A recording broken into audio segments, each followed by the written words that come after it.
Hey guys, it's me, TheTacticalBrit, and today I'm back with another Star Wars Battlefront video, and today we're going to be talking about how to maximize your kills in Star Wars Battlefront and some top tips that I can provide you guys to do your best out there on the field.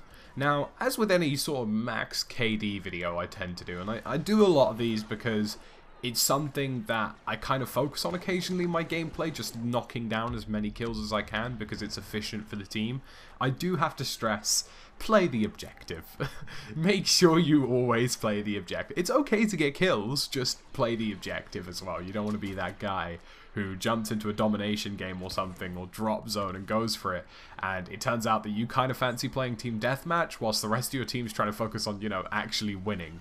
So just keep that in your mind whilst you do watch this video. There's a few quick tips I feel I can provide you guys which will actually maximize your kill count effectively, and it's something that you can really easily incorporate into your game without really that much of a hassle. The first tactic is called finding sense in the madness, and this is something which you can incorporate into your game really easily without that much of a hassle. Now, as you'll come to understand when playing Star Wars Battlefront, is that when the lasers start flying, you want to be in a good position. You want to be a place that has a vantage point, but you also want to be secure and know that you're not going to get shot dead instantly, and you have the ability to kind of manipulate the battlefield to how you want it to pan out.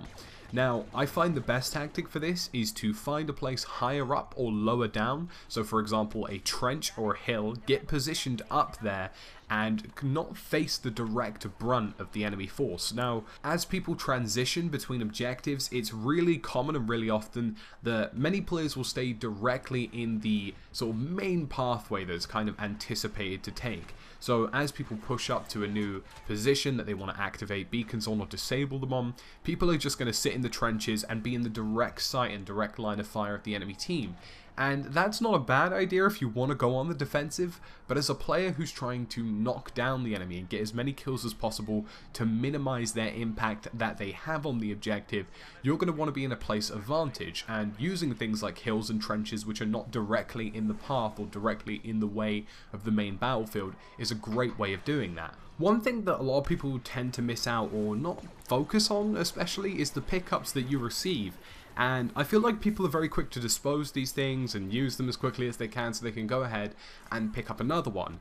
But I feel that the pickup system is more about finding the right time and the correct opportunity to use one, as opposed to picking up one and just getting rid of it as fast as you physically can and trying to get as many kills as you can in a short period of time. I feel like those who wait for the correct opportunity for their pickups are the ones who actually maximize kills, as opposed to those who chug out and use them as fast as they physically can. It just doesn't work in that kind of dynamic. And a good example of this is the thermal imploder. Now, you could be really careless and just throw this thing anywhere and kind of hope for the best, or you can wait for the right opportunity, pass up the chance of picking up different pickups, and just go at this one specifically. Wait for the time to shine, wait for 4 or 5 players to be in the same area as each other, and then throw it in. And that's how you make use of these things. So a good example again is the smart rocket. Lots of people are really quick to try and use these on enemy players, and in all honesty, that's not what the smart rocket is about. The smart rocket is about taking down AT-STs and going for the AT-AT when it's low on shields, when it doesn't have any shield power, and you can actually do a very significant amount of damage with these smart rockets. These things are things that should be cherished in the game, and of course, although a smart rocket doesn't necessarily equate to a kill on an AT-AT, it's still something which is incredibly effective and will get you tons of points. But it does, of course, on an AT-ST and lots of the stationary cannons which are laying in and around some of the maps. My last tactic is, of course, having good communication on the field. Now, in any time you're going to be playing Star Wars Battlefront, it's likely that you're going to come up against 3 or 4 players, if you're unfortunate, as a single player on the field. It's happened to me lots of times where I've gone up to a guy, think I'm going to drop him really easily, and then 3 or 4 run around the corner, it's game over, and I've been killed. Having plenty of players with you, ones that can communicate and effectively back you up with kills and damage and assists, is something that I feel really does matter in a game like this.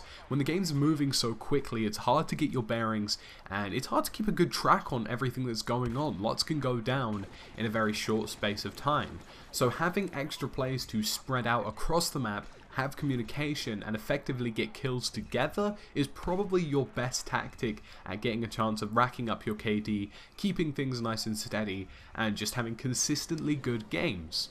So guys, that's it for my Star Wars Battlefront Tactics video. If you enjoyed this, make sure you hit that like and subscribe button down below. And of course, it's been me, the Tactical Brit, and I'll see you again soon in another video.